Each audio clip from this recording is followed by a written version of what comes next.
नमस्कार। प्रस्तुत है आज का चिंतन। नारी चेतना रूप है। तीव्र से तीव्र परिवर्तन भी उसके लिए स्वाभाविक है। उसके लिए यह रोजमर्रा का क्रम है।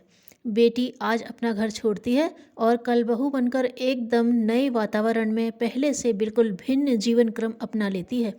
दोनों जीवनों में जमीन आसमान जैसा अंतर होता है, पर वह उसे स्वाभाविक रूप से निभा लेती है।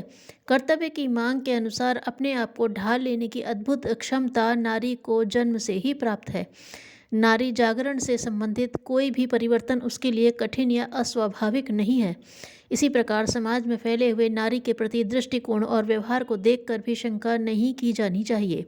यह युग परिवर्तन का समय है। नए युग के चिन्ह अब साफ दिखाई देने लगे हैं। पुराने समय की सड़ी गली मान्यताएं और अनैतिक परंपराएं अब टिक नहीं सकती। इसके प्रमाण सभी तरफ से मिल रहे हैं। राजनीतिक क्षेत्र, सामाजिक क्षेत्र, धार्मिक क्षेत्र सभी में पिछले ही दिनों ऐसे परिवर्तन हुए हैं जिन्हें असाधारण ही कहा जा सकता है। नंबर 1, नारी और स्वास्थ्य। नवयुग के अनुरूप सबसे पहले नारी समाज को अपनी मान्यताओं में हेर फेर करना पड़ेगा। परिवर्तनों का आधार इसके बाद ही बन पड़ेगा। अगले दिनों अपने कंधों पर आने वाले महत्वपूर्ण उत्तरदायित्वों को पूरा करने में समर्थ सिद्ध होने के लिए नारी को अपनी शारीरिक एवं मानसिक क्षमता का विकास करने के लिए पूरी रुचि लेनी चाहिए। खान पान, रहन सहन संबंधी नियमों का पालन करने में अधिक से अधिक सतर्कता बरतनी चाहिए। यदि आहार विहार, श्रम विश्राम आदि में सतर्कता और सुव्यवस्था बरती जाए तो गरीबी में भी स्वास्थ्य ठीक रखा जा सकता है। आमतौर से पुरुषों द्वारा खाने सोने में अनियमितता बरतने के कारण स्त्रियों का अधिकतर समय ऐसे ही बर्बाद चला जाता है। वे न तो ठीक से विश्राम कर पाती हैं और न शिक्षा, मनोरंजन आदि के लिए ही समय निकाल पाती हैं। प्रयत्न करना चाहिए कि परिवार के हर सदस्य की दिनचर्या नपी तुली हो और किसी के कारण किसी को बेकार की परेशानी न सहनी पड़े। इतना बन पड़े तो स्त्रियों का अपना स्वास्थ्य संरक्षण कर सकना भी संभव हो जाएगा और मानसिक विकास के लिए भी काफ़ी समय मिल सकना भी संभव हो जाएगा। नंबर 2, मानसिक विकास के लिए नारी और शिक्षा। महिलाओं को और उनके हितैषियों को चाहिए कि वे वस्त्र, आभूषण, सौंदर्य श्रृंगार, सम्मान तथा विनोद आदि से भी अधिक महत्व शिक्षा को दें।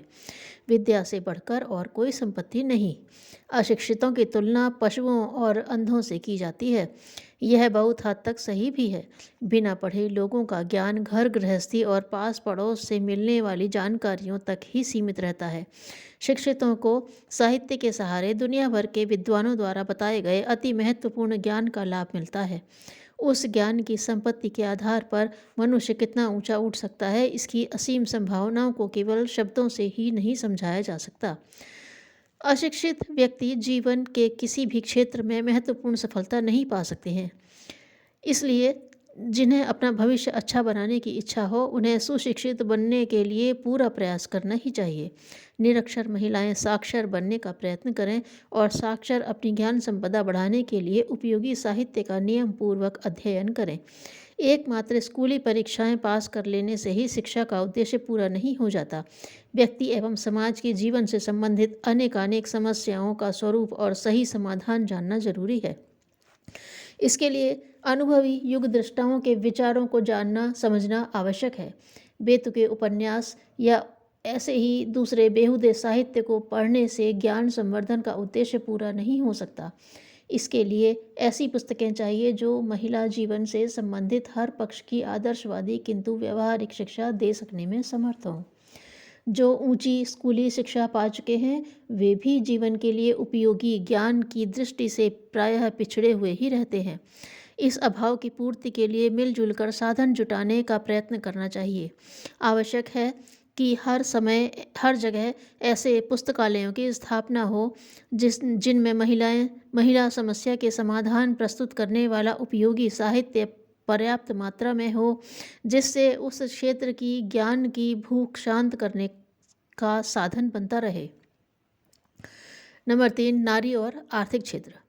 यह निश्चित रूप से समझ लेना चाहिए कि जागृत और जीवंत नारी को नवयुग में अति महत्वपूर्ण उत्तरदायित्व संभालने हैं। जागृत महिला अगले दिनों प्रगति के सभी क्षेत्रों में अपना समुचित भूमिका प्रस्तुत करने में तत्पर दिखाई देगी। देश की आर्थिक उन्नति में उसका बढ़ा चढ़ा योगदान होगा। कुटीर उद्योगों का संचालन प्रायः उसी के हाथ में होगा। पुरुष घर से बाहर अपेक्षाकृत अधिक कड़े परिश्रम के काम अपने जिम्मे रखेंगे और गृह व्यवस्था, शिशुपालन के साथ साथ नारी कुटीर उद्योगों को संभाल लेगी। घर में रहते हुए ऐसा कर सकना उसके लिए सरल पड़ेगा। सरकारी समितियां उसे कच्चा माल देने और बने माल को खरीद कर बाजार में खपाने का उत्तरदायित्व अपने जिम्मे लेंगी, तो छोटे बड़े असंख्य गृह उद्योग पनपते हुए दिखाई देंगे। नारी की बेकारी, बेबसी और गरीबी तो इसी उपाय से दूर हो सकती है। हर परिवार के लिए अतिरिक्त आय का स्रोत खुल सकता है। निर्माण की प्रसुप्त प्रतिभा जग पड़ने से उसके अगणित लाभ मिलते दिखाई देंगे। देश की संपन्नता में निश्चित रूप से अभिवृद्धि होगी। नंबर 4, नारी और राजनीति क्षेत्र। राजनीतिक क्षेत्र में इन दिनों जो आपाधापी चल रही है, उसके समाधान का सहज उपाय यह है कि शासन संस्थाओं में नारी को चुनकर भेजा जाए। उसकी जन्मजात सहृदयता एवं उदारता का समावेश जब राजनीति में होगा, तो आज के छल दंभ उसमें से निकल कर ही रहेंगे और राजनीति भी धर्म नीति की तरह ही पवित्र बनकर रहेगी। पुरुष ने चिरकाल से शासन तंत्र संभाला है, अब उसका अनुभव नारी को देने के लिए उसे अपनी पकड़ कुछ ढीली करनी चाहिए।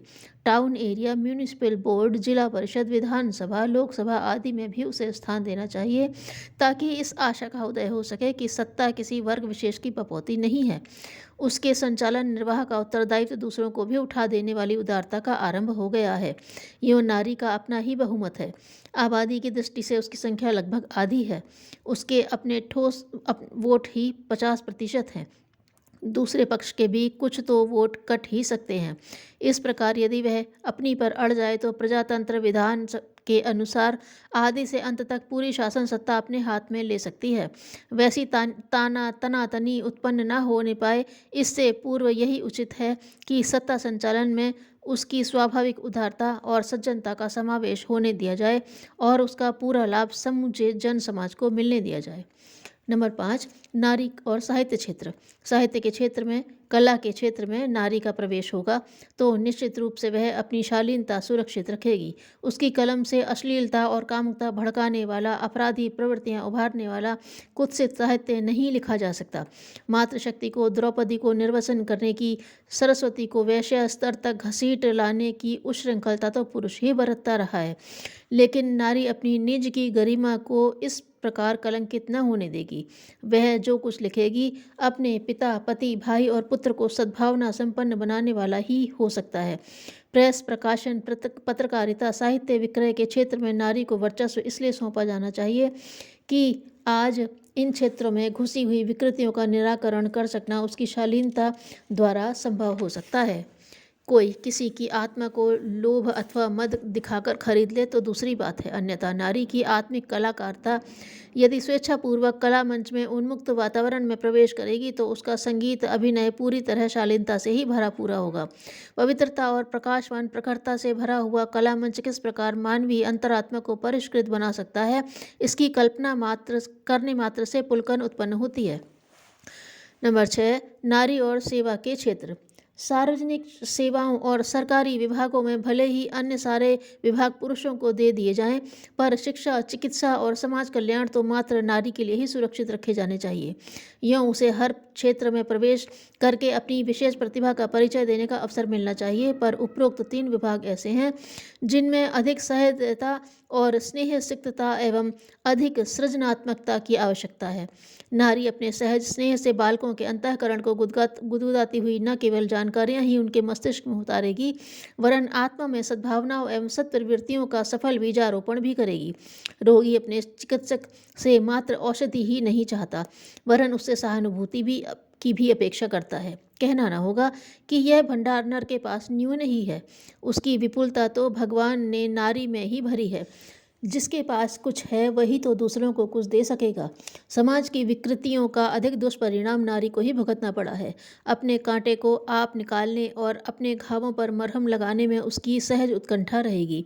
समाजगत अभिचारों, अनाचारों, दुष्वृत्तियों से वह न केवल लड़ सकती है, वरन उसके स्थान पर नई सृजनात्मक परंपराओं को जन्म दे सकती है। समाज कल्याण के कार्यक्रम कुछ भी हों, पर उनके पीछे भावना यही काम करती है। निढाल, थके हारे और रोते रीझते जनमानस में नवीन आशाओं उमंगों का संचार करना नारी के द्वारा ही अधिक अच्छी तरह हो सकता है। समाज कल्याण की भावना से भरी पूरी नारी प्रकृति ही उस स्तर के सरकारी या गैर सरकारी कामों को अधिक अच्छी तरह संभाल सकती है। इसमें दो विचारधाराएं नहीं हो सकती। सार्वजनिक सामाजिक संस्थाओं का गठन और संचालन यदि नारी के हाथों सौंपा जा सके तो आज की अखाड़ेबाजी और प्रतिद्वंदिता के कारण उस क्षेत्र को विषाक्त करने वाली विभीषिका से छुटकारा मिल सकता है और लोक मंगल का पुनीत क्षेत्र अपने मूल प्रयोजन की पूर्ति में बहुत हद तक सफल हो सकता है। नंबर 7, नारी और अध्यात्म क्षेत्र। धर्म और अध्यात्म क्षेत्र पर पुरुष का अधिकार बहुत समय से चला आ रहा है। फलतः वहाँ पाखंड और भ्रम जंजाल के अतिरिक्त और कुछ बच नहीं रहा है। मलिनता धोने वाले साबुन की बट्टी यदि कोयले के चूरे से बनने लगी तो स्वच्छता का लक्ष्य कभी भी पूरा न हो सकेगा। इस क्षेत्र में नारी को ही नेतृत्व करना चाहिए। ईश्वर ने उसकी आरंभिक संरचना दिव्यता की अजस्र मात्रा का समावेश करते हुए ही की है। आज की गई बीती स्थिति में भी वह आदर्शवादिता एवं उत्कृष्टता का निर्वाह पुरुष की तुलना में असंख्य गुनी श्रेष्ठता के साथ कर रही है। यह उसकी सहज प्रकृति और ईश्वर प्रदत्त विशिष्ट विभूति ही है। पुरुष बहुत श्रम करके जो आध्यात्मिक स्थिति प्राप्त कर सकता है वह नारी को अनायास ही उपलब्ध है। प्रेम से भक्ति से उसका अंतःकरण हर घड़ी छलछलाता रहता है। आस्तिकता, आध्यात्मिकता और धार्मिकता के जो लक्षण तत्वदर्शियों ने बताए हैं उनमें से अधिकांश को नारी के सहज स्वभाव में समाया हुआ देखा जा सकता है। हम ऐसे उज्जवल भविष्य के सपने देखते हैं जिनमें अगले दिनों नारी संसार के भावना क्षेत्र का नेतृत्व कर रही होगी और भौतिक क्षेत्र में सुव्यवस्था की सुदृढ़ नींव रख रही होगी। उन स्वप्नों को साकार करने में हम सबको प्राणपण से सहयोगी बनना पड़ेगा। आज नारी वर्ग के संकल्प भरे कदम उसी दिशा में उठ रहे हैं। धन्यवाद।